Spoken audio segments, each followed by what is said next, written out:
Going back to when you were talking, Brian, about tax and administration becoming digital, the UK government is putting into place more reforms to make it digital. But how come the UK is so far behind compared to countries in Europe like Spain that has had MTD for years now? Yeah. Well, I suppose we've got two things. Perhaps they were a little bit later coming to the party. The other one, which I might as well get out of the way now, is the B word. It was Brexit that's really blown them off. Of course, they had a huge agenda announced 2015-16. There were a comedy of different errors that militated against that coming in. We've ultimately ended up with the VAT aspect for the above 85,000 coming in, and not a lot else. Really, in all honesty, if you asked HMRC, they would be very happy with the way that the VAT side has landed. But they would also say, look, the real value is yet to come. Spain and places, I'm not so sure about Spain, but Brazil and places like that who went down the digital route a little while ago did it for a different reason. That was to drive out fraud. And it's quite, fraud in the UK in the tax system is relatively low. 94% of all tax comes in relatively straightforward. The bigger problem that was identified by HMRC was that was careless error and mistake, and that's kind of a lot of why they moved down the idea of like quarterly reporting, so that and the idea was a lot of the error and mistake is made by the smallest of small businesses. So the whole concept of MTD was predicated on those sort of businesses filing in your quarterly returns, or not returns, but statements of income and expenditure. By requiring them to do that, they would keep their records in more or less real time and drive down the error and mistake. That was a lot of the argument. So, and that sounds like a problem for the market to fix. Because a lot of those mistakes can no doubt be picked up by technology. Yeah.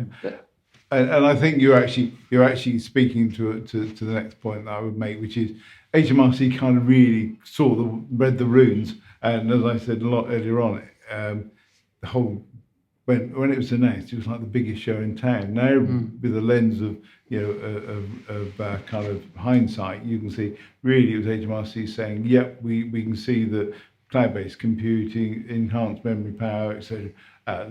Decreasing costs of capital equipment really mean that we can move into a digital platform, and that's really the bit that's coming there. And fundamentally, it's all about moving taxpayers in a position where they engage with the Revenue Authority in exactly the same way as you do with your banks. App first, internet second. Yeah. Well, and then if you're really in trouble, you phone them up. All right, but it was kind of moving us into that direction. Yes. Sadly, somewhat blown off course, but obviously what we need is clarity around the B bit, and then really some knowing who HMRC need to kind of have new ministers in place so that they can move forward. Yes, absolutely. I suspect there's also an interesting twist of fate with HMRC as well, is that the dependency on contracts to deliver huge technical change.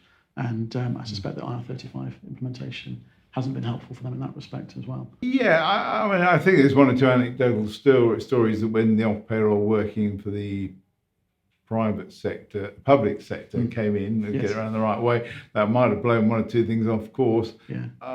I think the department would feel that it's actually handled that. It might have given them a bit of a bump along the way, but they've handled it quite well since, and they've actually attracted the talent that they wanted to. Yes. And talking about technology in the accountancy and audit profession, you all seem to come back to this idea that you have access to data anytime. Do you think that that's the key benefit in technology, having that access to information whenever you want? As time goes on, you have more and more confidence in your data, so you then start looking for the next iteration so you can build and move on.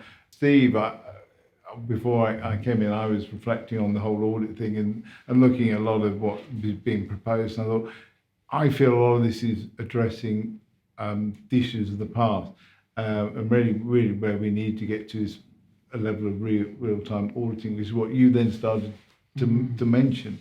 And I think if any of us, if we're all, the board is so used now to access to information immediately that we need to be all kind of playing in that same space. Absolutely. Because data for data's sake is one thing. Yeah. It's actually having the data presented to you and analysed to you in a way that is useful. Yes. Because I guess you could say for a lot of business owners, for years, their data is available to them. It's there in their system. Yes. But it's extracting it out in a meaningful way and presenting it in a meaningful way, right, which is the key bit. So it's moving it on. It's not just are we examining 100% of the data? And I think I hear some of the things said about what auditors are doing, and I'm kind of okay, that might be right. I think there's a bit of a gloss on it in some areas about how much auditors are looking at 100% of data. But actually, what are you doing with that data? Are you just looking at it for looking at its sake? Actually, are you going to be drawing proper, valid conclusions from that data set? But how are you presenting that data? How are business owners who've got access to that data? How is it being presented back to them that enables them to make meaningful decisions or to take rational decisions with confidence that it's being presented in an appropriate manner? It goes on one step beyond that, which is that it's not about how it's your clients turning around saying, and it's a bit of an odd way of putting it for an audit, but my mate down the pub gets from his auditor this sort of thing, but it's that sharing of experiences that demands and drives us into to delivering better information. These products and services fit around your lifestyle, not the other way around. And it's going to be the same in terms of expectations from professional advisors and the services that we get, which is, do I really have to wait for a quarterly meeting with an accountant for them to provide me with some management accounts, which are inherently going to be out of date, versus an action happening and that ability for them. I mean, the ideal thing is you're about to pick up the phone and call your accountant, and the phone rings and it's them. And they're saying, I've just spotted something that I want to talk to you about. That's the kind of the magic moment, isn't it, when something like that happens. But that's the point, is that, allowing clients to manage these services around their lifestyles and their changing expectations, which have been set.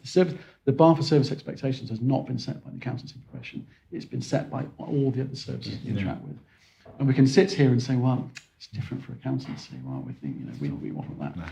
At the end of the day, it's your customers, right? And if that's what their service expectations are, then that is what we've got to deliver. If you don't deliver it, somebody else will. Thank you so much for joining me today here at the Accountancy Age panel debate, and I hope you enjoyed taking part of it. Thank you. Thank you.